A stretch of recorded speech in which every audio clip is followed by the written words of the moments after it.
এই দুইটা টিম অষ্টমবারের মতো সেমিফাইনালে মুখোমুখি হচ্ছে, তার মানে বোঝা যায় যে দুইটা টিমের আসলে চ্যাম্পিয়ন্স লিগে কতটা দাপট। I would be straightforward. If Real Madrid plays the final, they would win it for sure. So if someone wants to stop Real Madrid, it has to be Bayern Munich at the semi-finals. এটা নিয়ে আসলে খুব একটা বলার কিছু নাই। Next season আমরা ধরে খুবই মজার হবে যদি মানে রিয়াল মাদ্রিদও উঠে আর ওইদিকে হচ্ছে Mbappe wins the PSG championship, trophy নিয়ে সে সেলিব্রেট করতেছে with a side like Then we won't Yes, buy you- him. You'll stay there. and then the melancholy just Yeah. goes on and on and on.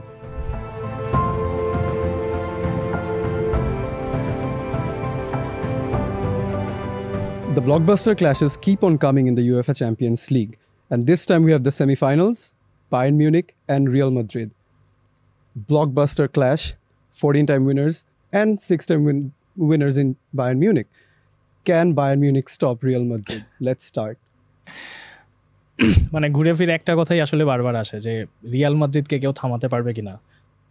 তো Tuchel মানে Bayern Munich coach Thomas Tuchel কিন্তু recently মানে last যে ম্যাচটা হয়েছে Bayern মিউনিকের ফ্র্যাঙ্কফুর্টের সঙ্গে ম্যাচের পরে উনি একটা কথা বলেছেন যে এটা খুবই কঠিন একটা চ্যালেঞ্জ, মানে খুবই কঠিন একটা চ্যালেঞ্জ, তারা চ্যালেঞ্জটা নেওয়ার জন্য তৈরি। এবং উনি অনেক সাহসের সঙ্গেই, মানে এটা খুব স্বাভাবিক, এটা বলা উচিত, উনি বলেছেন যে 50-50 একটা চান্স দেখছেন। কিন্তু একই সঙ্গে মানে কার্লো আনচেলত্তি রিয়াল মাদ্রিদ কোচের কথা মনে করিয়ে দিতে চাই। উনি কিছুদিন আগে বলেছেন যে এটা হচ্ছে যে কেউ আশা করেনি যে আমরা হয়তো এই পর্যন্ত আসবো, but we are still here, এবং আমরা আরও একবার হয়তো এক্সপেকটেশনটাকে ছাড়িয়ে যাব।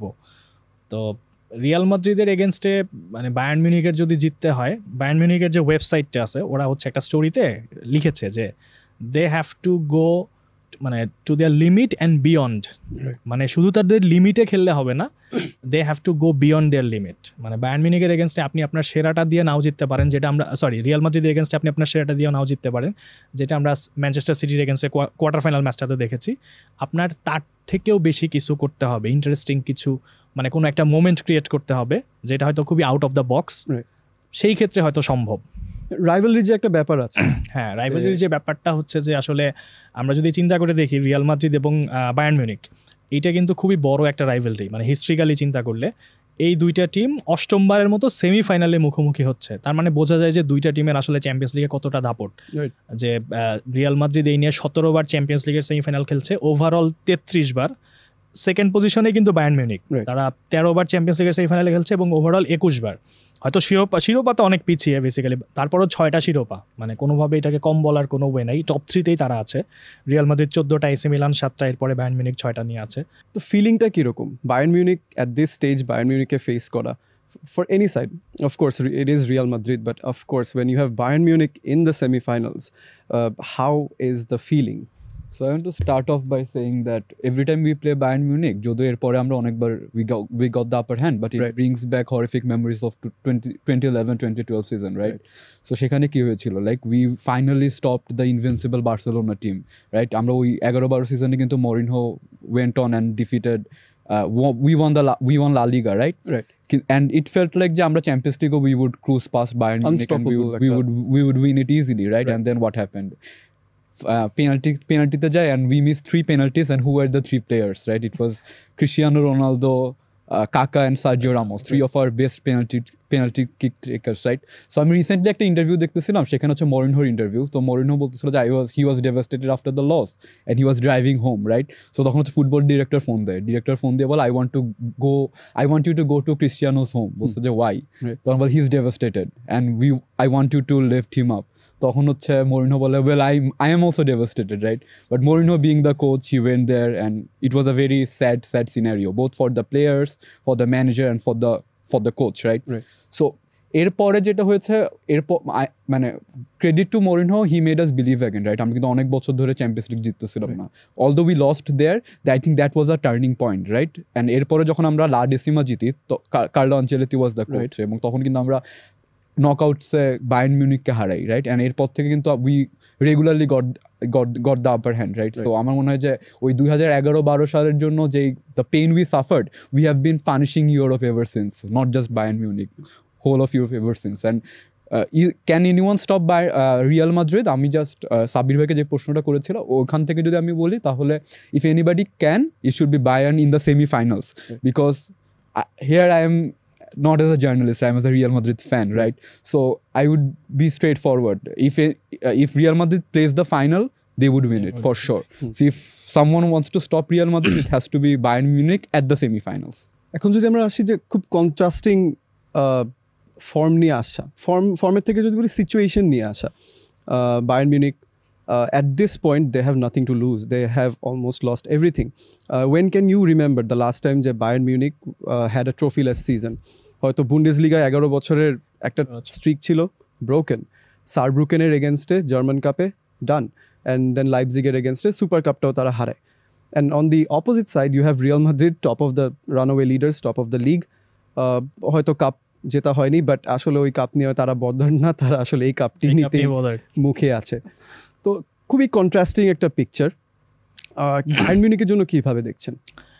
আমার কাছে এখন যেটা মনে হয় যেটা বলে যে Bayern Munich they have nothing to lose আসলে, মানে যা হারানোর ডোমেস্টিক তাদের কোনো শিরোপার আসলে আর কোনো সম্ভাবনা নেই। এবং এইরকম সিজন আসলে কিন্তু আমরা মনে করতে পারছি না, টানা 11 বছর তারা হচ্ছে শিরোপা জিতেছে। এবং আমরা যদি লাস্ট ইয়ারের কথা বলি, লাস্ট ইয়ারে তারা হচ্ছে একদম শেষ দিনে গিয়ে ডর্টমুন্ডেরই সুযোগ ছিল আসলে চ্যাম্পিয়ন হওয়ার, পাশাপাশি 2টা ম্যাচ হচ্ছিল এবং ডর্টমুন্ড ড্র করে দেখে বায়ার্ন মিউনিক চ্যাম্পিয়ন হয়ে যায়। তো লাখও তাদের জন্য ফেভার করেছে এবং তারা আসলেই মানে যেই টিমটা তারা ক্যারি করেছে, যেই লেগাসিটা গত 10-12 বছর ধরে, তো সেই ক্ষেত্রে দেখা যাচ্ছে যে বায়ার্ন মিউনিক সবসময় মানে লিগে হচ্ছে যে তারা আনস্টপেবল থাকতো। এবং একই সঙ্গে ইউরোপেও কিন্তু যেই সিজনে বায়ার্ন মিউনিক চ্যাম্পিয়ন হবে এটা কিন্তু আগে থেকে বোঝা যেত, যে তাদের যে পারফরম্যান্স ফার্স্ট রাউন্ড থেকে আমরা আভাস পেতাম যে লাস্ট টাইম যখন তারা চ্যাম্পিয়ন হয় তখনও কিন্তু এরকম ব্যাপারটাই ছিল।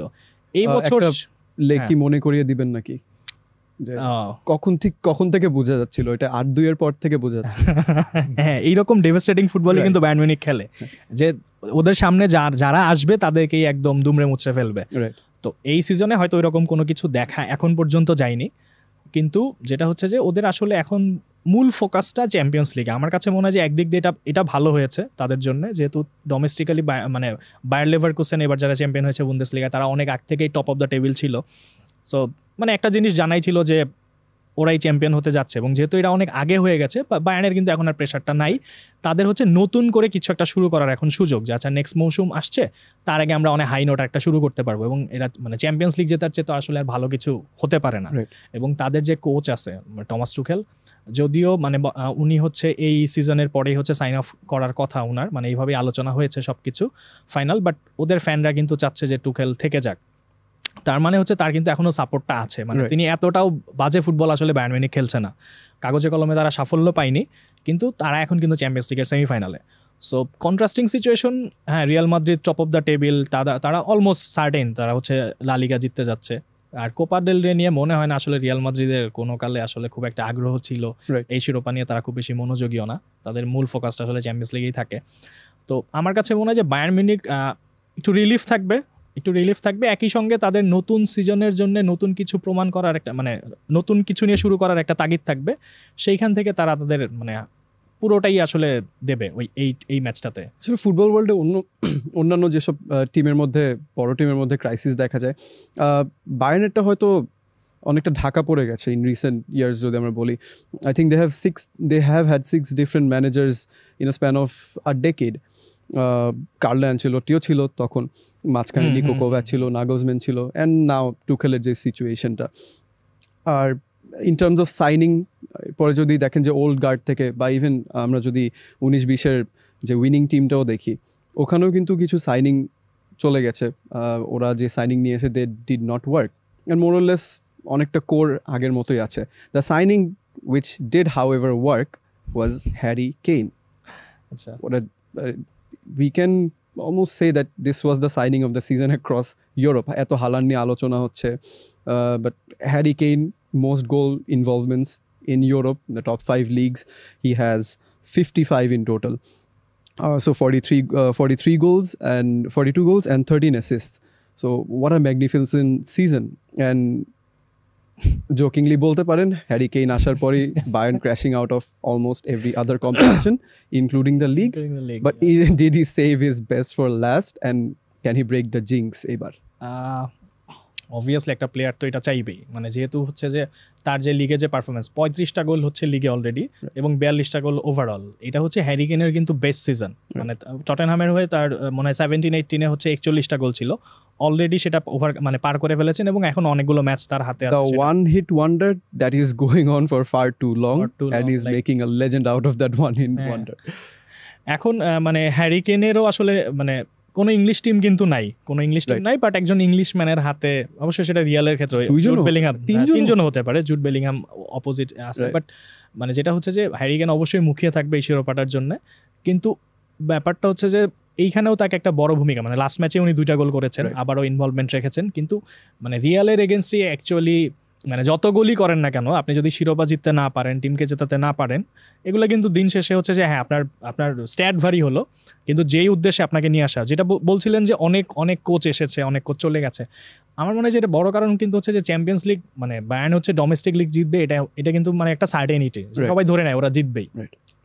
কিন্তু চ্যাম্পিয়ন্স লিগে ইউরোপে এসে আপনি কি করছেন সেটার একটা বড় ইফেক্ট থাকে।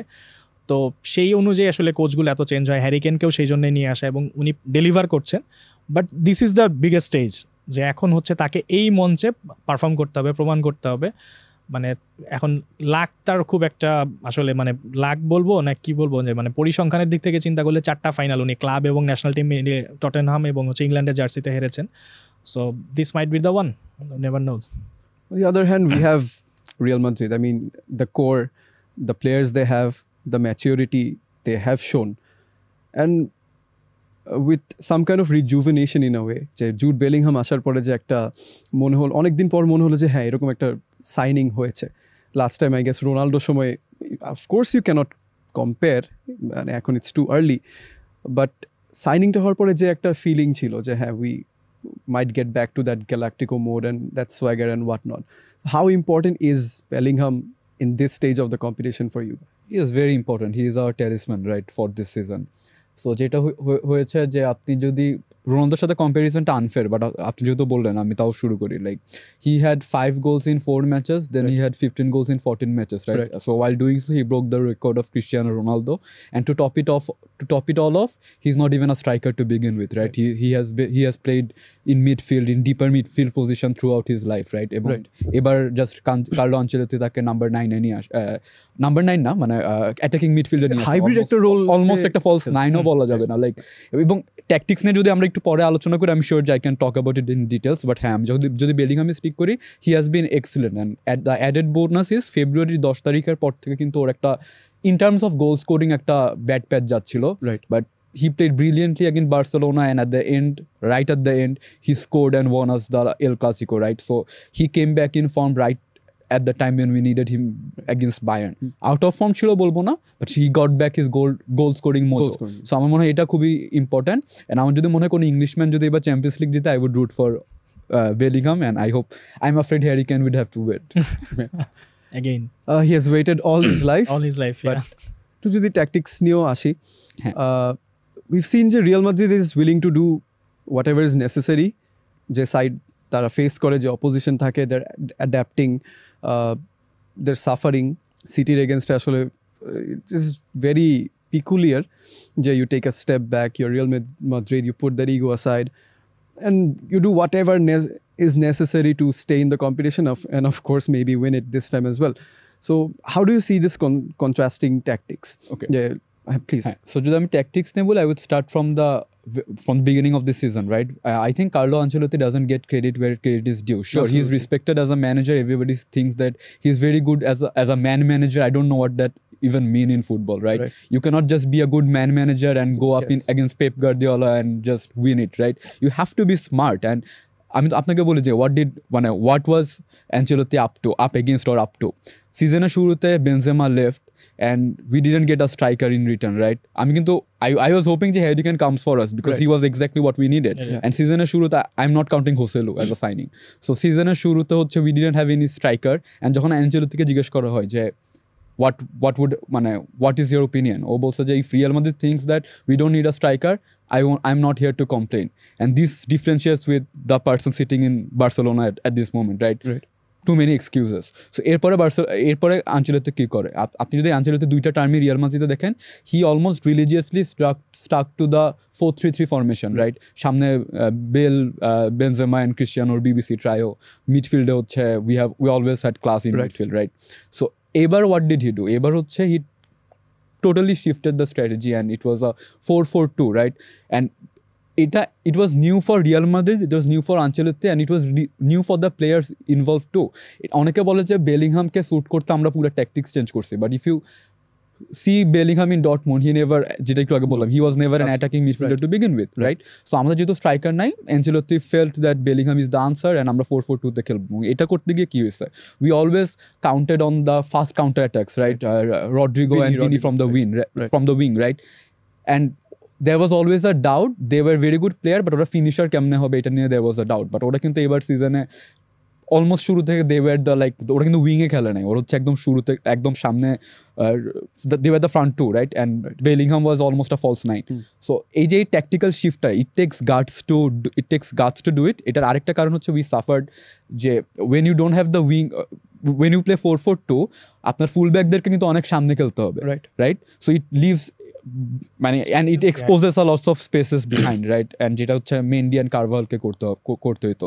So he took that decision, and এটার আরেকটা কারণ কি, we added Bellingham in already a very star-studded midfield. So সবাই কিন্তু ভাবতেছিল যে মানে Camavinga is already unhappy, he played at left back, Tchouaméni is already unhappy, what would happen? And then what happened? You gave everybody in the midfield a fair chance, and Tchouaméni started in the Casemiro's role, and এটা যখন Camavinga তার সামনে খেলে, it gave him more breathing space to deal with, right? আরেকটা interesting জিনিস যদি ফেদি ভালভের্দের রোলটা যদি, Right. The role he plays in that team, that is magnificent and Versatile player, this is super to watch, especially He's against everywhere. City. He's everywhere. He's literally everywhere, right? Right wing, right back, midfield, central forward. Presse আছে একদম, He's everywhere, right? that So- press is triggered, you see him right there with Vini and Rodrigo, Exactly. pressing the center backs, the wingers, whatever is necessary, playing 90 minutes and 120 minutes. 120 minutes. He's been a very effective and efficient inclusion, And- I would say. against Man City, he and Carvajal has been brilliant, right?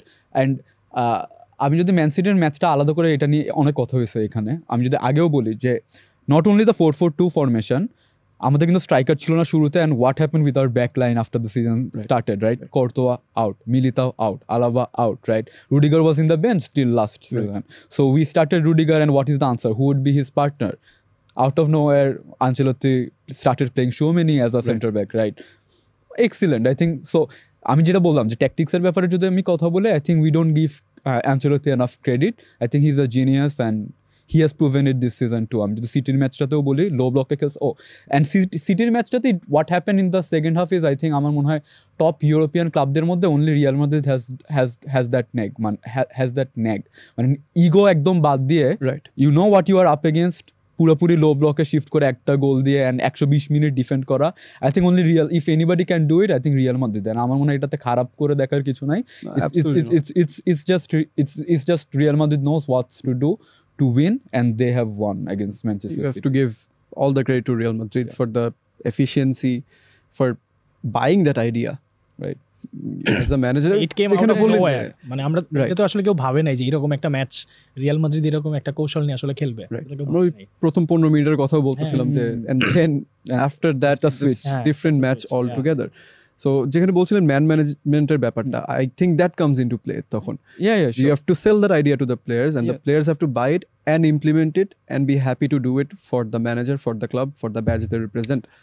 হ্যাঁ, এই যে ব্যাজের কথা যেটা বলছিলাম, যে Ancelotti যে recently বলেছে যে এই ব্যাজের জন্য ওরা হচ্ছে খেলে, Right. যে ব্যাজের জন্য যা কিছু করা দরকার ওরা সেটাই করবে, এবং এই কারণেই হচ্ছে যে মানে রিয়াল মাদ্রিদ ডিএনএ যে ব্যাপারটা বলা হয়, বা মানে রিয়াল মাদ্রিদের ব্যাচের যে একটা ওজন আছে, আমার মনে হয় যে এই কারণে হচ্ছে প্লেয়ারদেরকে এটা বোঝানো ইজি হয়। And এবং young যখন playerদেরকে আনচেলত্তির আপনি মতো একটা কোচ থাকে, মানে বেসিক্যালি ইয়াং প্লেয়ারদের জন্য আনচেলত্তি ইজ লাইক, মানে তাদের বাবা না, তাদের দাদার বয়সী হবে মানে ইয়াং প্লেয়ারদের জন্য। এবং তার যে এতগুলো চ্যাম্পিয়ন্স লিগ ট্রফি এবং তার যে ফার্স্ট এক্সপিরিয়েন্স, আমার যেটা মনে হয় প্লেয়ারদেরকে বোঝানোটা তার জন্য আসলে ইজি। এদিকে যদি বায়ার্নের ট্যাকটিক্স নিয়ে আসি, Thomas Tuchel, like master tactician, he has done it throughout his managerial career, and of course German, he has that tag, he has that pedigree, and he has delivered also. I mean, the last time I've seen a Real Madrid side totally tactically outclassed was when his Chelsea outplayed Real Madrid. I think 3-1 chilo in aggregate.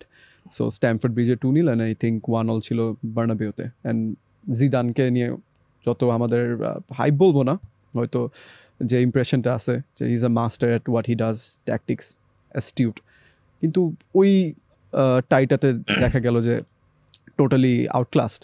So এইবার personal different, team different, players different, profile different, এইবারের tactical ব্যাটেলটা কীরকম হতে পারে? আসলে যত কিছুই বলি মানে টুকেলও কিন্তু একজন খুবই ভালো ট্যাকটিশিয়ান, মানে এটা নিয়ে কোনো সন্দেহের কোনো অবকাশ নাই। এবং তার যদি পারফরমেন্স আমরা দেখি, পিএসজিকে ফাইনালে নিয়ে গিয়েছিলেন, এরপরে চেলসির হয়ে কিন্তু খুব অল্প সময়ের মধ্যেই চ্যাম্পিয়ন্স লিগ জিতে ফেলেছেন। হয়তো উনি কোনো ক্লাবে খুব বেশি দিন থাকেন নাই, এটা একটা হতে পারে যে তার প্রতি এক্সপেকটেশনটা ওই রকম আসলে বেশি, সো এটা ডেলিভার না করতে পারলে এখন একটা ম্যাজিক করে হ্যাঁ ইনস্ট্যান্ট হয়তো ম্যাজিক করলাম, কিন্তু যেটা হচ্ছে যে ওই ডেলিভারটা আমাকে কন্টিনিউয়াসলি করতে হবে, একটা প্রেশারও থাকে। তো বায়ার্নের ক্ষেত্রে এখন যেটা হয়েছে যে এই সিজনে বায়ার্নের ক্ষেত্রে যদি আমরা দেখি, টুকেল কিন্তু অ্যাজ ইউজুয়াল 4-2-3-1 যে ফরমেশনটা, সেই ফরমেশনটাই উনি খেলাচ্ছেন, ভেরি ন্যারো। কিন্তু আরেকটা জিনিস যেটা হচ্ছে যে উনি হচ্ছে যে তার যে মানে অ্যাটাক বিল্ড আপ শুরু করছেন কিন্তু হচ্ছে ডিফেন্স থেকে, এবং ডিফেন্স থেকে যেটা দেখা যাচ্ছে যে উইংয়ে যারা থাকে মানে ফুল ব্যাক যারা থাকে তাদের উপরে উনি অনেক বেশি মানে ডিপেন্ড করছেন। এবং আমরা এখন কিন্তু কিমিককে আমরা মাঝখানে কিন্তু দেখেছি যে ডাবল পিভটে খেলার জন্য, উনি কিন্তু এখন আবার ওনার প্রেফারেবল পজিশন, এটা দিয়ে একটা শুরু হয়েছিল যে এই টার্মোয়েলটা, হ্যাঁ এটা দিয়ে এক্স্যাক্টলি এই কেসটা দিয়ে শুরু হয়। হয়তো টুকেল বলেছিল যে সিজনের শুরুতে যে আমি বিশ্বাস করি জোসুয়া কিমিক হচ্ছে নাম্বার 6 হিসেবে খেলতে পারবে না। And in another, on the same day, in another interview, Joshua Kimmich says that I've always played here under different managers, and of course I can do the job, and of course I can do it very well. And ওইখান থেকে একটা rift হয়তো এটা নিয়ে খুব আলোচনা করা হচ্ছিল স্কাই জার্মানিতে স্পেশালি, যে ওই ক্রাইসিসটার ব্যাপারে। অ্যান্ড সিমিলারলি এরপরেও দেখা যায় যে রুমার্স ছিল যে বায়ার্ন মিউনিকের players they are complaining about how overly tactful the atmosphere is in the dressing room, যে ট্যাকটিক্স নিয়ে আসলে এত বেশি আলোচনা করা হচ্ছে, ফ্রি ফ্লোয়িং ব্যাপারটা দেখা যাচ্ছে না বায়ার্ন টিমের মধ্যে। হয়তো লাস্ট 3টা ম্যানেজার যদি দেখি, হানজি ফ্লিক, তারপর নাগলসম্যান, তো নাগলসম্যানের ব্যাপারে যেটা ভাবা হয় ইন রিয়ালিটি অনেক প্লেয়ার বলেছে যে ইজ ভেরি ডিফারেন্ট, হয়তো ওইরকম ট্যাকটিক্সের উপরে ওভারলি রিলায়েন্ট না, let's the players do what they want. And now you have Tuchel and now you have this complaints, so where does it stand? And Real মাদ্রিদকে আসলে থামাতে হলে তো ওইরকম ট্যাকটিক্সেরই আই গেস প্রয়োজন, along with letting players like Gnabry, Sane তো হয়তো নেই সেকেন্ড লেগে, Musiala, let them do their thing when you have, and especially when you have a striker like Harry Kane. So কিরকম হতে পারে? না, যেটা মনে হয় সেটা হচ্ছে যে হ্যাঁ, যদিও এই টিমের মধ্যে যে সবসময় যে হচ্ছে প্লেয়াররা যে সবসময় পছন্দ করে জিনিসগুলো এরকম না, বাট ট্যাকটিক্যালি যে জিনিসটা কাজে লাগে আলটিমেটলি সেই জিনিসটাই করতে হবে, এবং কোচের কথাই তো সেক্ষেত্রে আসলে ফাইনাল। এবং বায়ার্ন মিউনিখ কিন্তু প্রচুর এই সিজনেও লাস্ট কয়েকটা ম্যাচের দিকে যদি আমরা তাকাই, তারা কিন্তু প্রচুর গোল করেছে, প্রচুর মানে ওইভাবেই খুব ডমিনেটিংলি ম্যাচ জিতেছে, কিন্তু ইম্পর্টেন্ট যেসব ম্যাচগুলো ছিল হয়তো বা যেখানে ম্যাচ বের করার দরকার ছিল সেই ম্যাচগুলো তারা বের করতে পারে নাই। তো ওই একটা জায়গায় হচ্ছে যে আমার মনে হয় যে ওই জায়গাটাই হচ্ছে তাদের এখন জোর দেওয়ার ব্যাপার, যে ওই রিয়ালের এগেনস্টে তারা আসলে কি করে। বাট টুকেলের ক্ষেত্রে যে ব্যাপারটা হচ্ছে যে টুকেল কিন্তু মানে খুব আমার পজিশন রাখতে হবে, আমি হচ্ছে যে খুব মানে খুবই সুন্দর মানে পজিশনাল ফুটবল আমি খেলবো, এটা খুব বেশি আমার মনে হয় না উনি এটা নিয়ে মাথা ঘামাবে। ওনার ব্যাপারটা হচ্ছে রেজাল্ট ওরিয়েন্টেড খেলা, যেটা খেলতে হবে, এফিশিয়েন্ট ফুটবল যেটা খেলতে হবে। তো যেটা হচ্ছে উনি চ্যাম্পিয়ন্স লিগের ফাইনালেও সিটির এগেনস্টে খেলেছেন, সো এই রিয়ালের এগেনস্টেও আমার মনে হয় যে হচ্ছে যে দুই টিমই যেটা করবে, যে দুই টিমই আসলে মানে কাউন্টার অ্যাটাক বা এই জাতীয় মানে পজিশন দিয়ে তো আসলে কোনো কিছু তাদের খুব বেশি কিছু যায় আসে না। তো সেই ক্ষেত্রে হচ্ছে যে ম্যাচটা একটু শুরুর দিকে গোল আসাটা খুব ইম্পর্টেন্ট হয়ে পড়বে আর কি শুরুর দিকে, আমার যেটা মনে হয়। হ্যাঁ, এটা নিয়ে আমার কথা হচ্ছিল, like this Real Bayern match would be a different ball game altogether. এটা কারণ হচ্ছে আমরা কিন্তু বায়ার্নকে অনেক পজিশন বেসড ফুটবল খেলতে দেখছি ইন দ্য পাস্ট, রাইট? আমাদের রিসেন্ট পাস্টে আমরা যতগুলো ম্যাচ জিতেছি বা আমরা হেরেছি, it was Bayern playing position based football. Even আমাদের লাস্ট এনকাউন্টারে আমরা যখন জিতেছি সেমিফাইনালে, আমি স্ট্যাটস দেখছিলাম, Real Madrid's position was 40%, Bayern's was 60%, right? We expect this to be the same in this leg as well. I don't, because যেটা সাব্বির ভাইও বলছিল, because Bayern under Tuchel has changed, right? Man, Right. Bayern's identity DNA was what, like they keep possession, they attack, they press high and whatnot. Tuchel has changed it, right? Tuchel is very reserved, builds it from the back and depends on his wingers, Right. right? And Pivotal part of what he exactly wants to do. And Real Madrid কিন্তু কাউন্টারে গোল দিতে চায়, and what Real Madrid wants is them to press and then Press, আমরা কাউন্টারে গিয়ে গোল দিয়ে দিব, but এখানে এসে it would be different because both it would be like who makes the first The mistake, first, yeah. right? Because I think both would play a very calculated game, and I'm afraid যে প্রথম গোলটা না হওয়া পর্যন্ত it would be a very boring match to watch. I don't expect like আমরা man সিটির সাথে first লেগের শুরুতে যেভাবে দেখছি, Right. like absolute crazy stuff going on around, right? ওইরকম কিছু হবে না, both the team would be very reserved. এখানে একটা দেখার বিষয় হচ্ছে I think Carvajal was excellent against Man City, right? আমি যদি স্ট্যাটসটা দেখি 3 tackles, 2 interceptions, 7 blocks and 11 on a yellow card after Doku After- exactly. Yeah. and 11 clearances, right? Right. On a yellow card একদম শুরুতে, and তারপরে কিন্তু সে আরো দুইটা tackle করছে. It was absolutely brilliant, and he played 2 different games against 2 different opponents, right?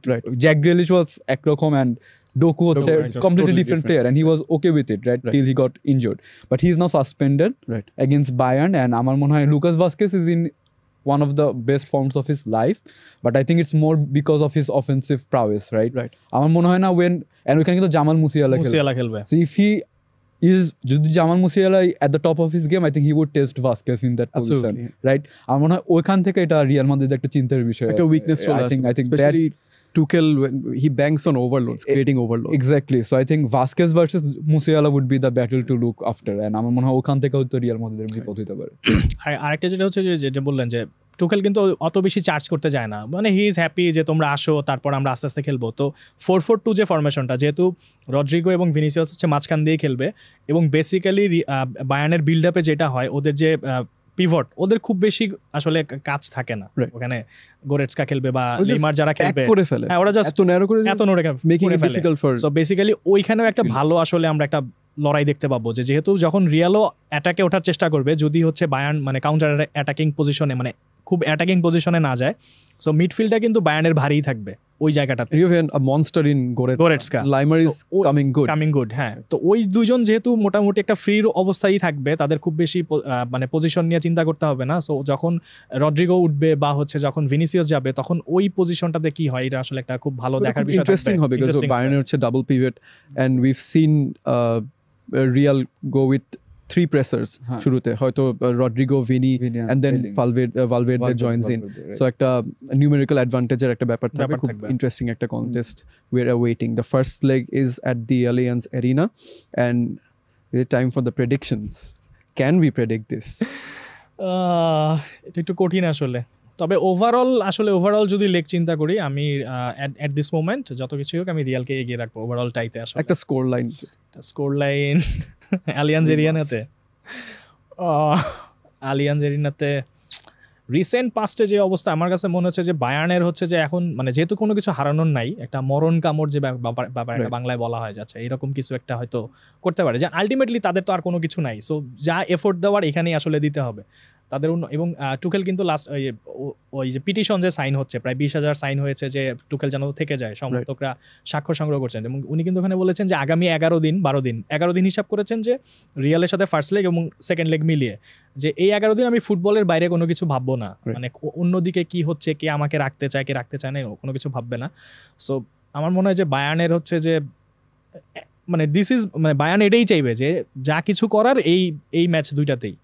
So হয়তো first লেগে Bayern I don't know 1-0 or 2-1 হইতে পারে, বাট ওভারঅল আমার মনে হয় যে রিয়াল এটা চেঞ্জ করে ফেলবে, কারণ সেকেন্ড লেগ সান্তিয়াগো বার্নাবুতে, এন্ড বার্নাবুতে 90 মিনিট অনেক লম্বা, as we have heard, but still মানে রিয়াল মাদ্রিদের, of course we talk about the DNA and whatever, and I think the type of football they play, I think going away first leg it's not the worst thing. True. I was hoping that Santiago Bernabeu the last match ta hoy, right? I think it's an advantage for us, but I think I agree with Sabir bhai. I think Bayern are the favorites in their home ground, and especially when we don't have Carvajal, right? So I think 2-1 for Bayern. 2-1 for Bayern, and then second leg কথা বলি, and then you guys overturn the deficit and just go to the final and win the final. I don't want to jinx it, but I think deep inside there is no jinxing with Real Madrid. We all believe it. Yeah, there is no jinxing. They are the jinx, and they cause the jinx, and they cause whatever that happens, মানে peculiar that happens যেটা in কেউ the expect competition. করে না সেটাই Real Madrid করে। তো আমার মনে হয় এখানেই হচ্ছে একটু আমরা লাইক ইটস উইয়ার্ড, আমরা হচ্ছে অনেক we are 14 time champions league winner, but আমরা লাস্ট যতবার জিতেছি after the Bale Benzema Cristiano era, we were the underdogs. এটা আই ডোন্ট, এটা হিসাব মিলে না, but we were still the underdogs. And তখন কিন্তু ওই যে ব্যাচের কথা বা 90 minutes in Bernabeu is a very long time, মানে like all those stuffs and we pulled it through, right? Yeah. Right. এবার বায়ার্নের সাথে I think Bayern would be like, ওরাও কিন্তু nothing to lose একটা অবস্থায় আছে, right? So I think এইসব বলে লাভ নাই। I think best 11 men on the pitch would win ultimately, but second leg যেহেতু বার্নাব্যুতে আমার মনে হয় we would go to the finals. And then we have another matchup, যেটা হয়তো PSG একটু against Dortmund. you would have eyes on this tie as well, as মানে because of Mbappe and Mbappe, yeah. এটা নিয়ে আসলে খুব একটা বলার কিছু নাই। নেক্সট সিজন আমরা ধরে খুবই মজার হবে যদি মানে রিয়াল মাদ্রিদও উঠে আর ওইদিকে হচ্ছে Mbappe wins the PSG championship, trophy নিয়ে সে সেলিব্রেট করতেছে with a side like Then we won't buy PSG. him. You'll stay there. and then the melancholy just Yeah. goes on and on and on. So PSG and Dortmund have been in amazing form. They have played some very good football, like really eye-catching football. So, and then you have PSG, যারা বার্সেলোনাকে আসলে দুই লেগে set them aside. Mbappe, Dembele combining, amazing to watch. And then they come into this Dortmund contest.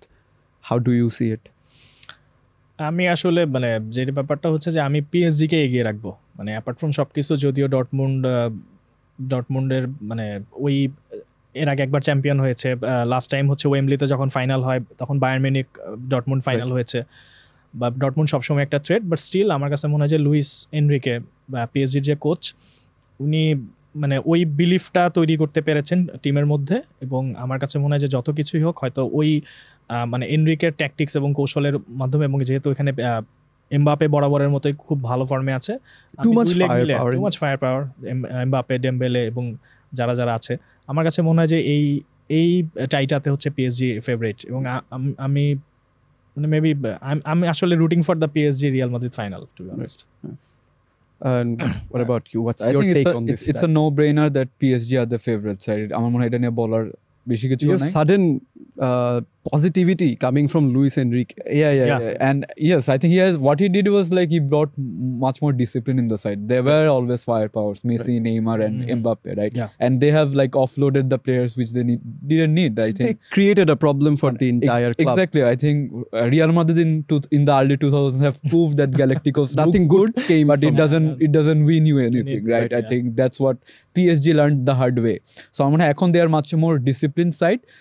Of course they are the favorite, but I would be rooting for Dortmund only because like as a neutral যখন David versus Goliath হয়, Right. as a neutral you always root for the Goliath, right? So I would be rooting for Dortmund. Okay. Sabir Bhai says PSG, Mashfiq says Dortmund. ওইদিকে And Real on that cue, we wrap it up and we look forward to Real Madrid and Bayern Munich midweek. Thank you.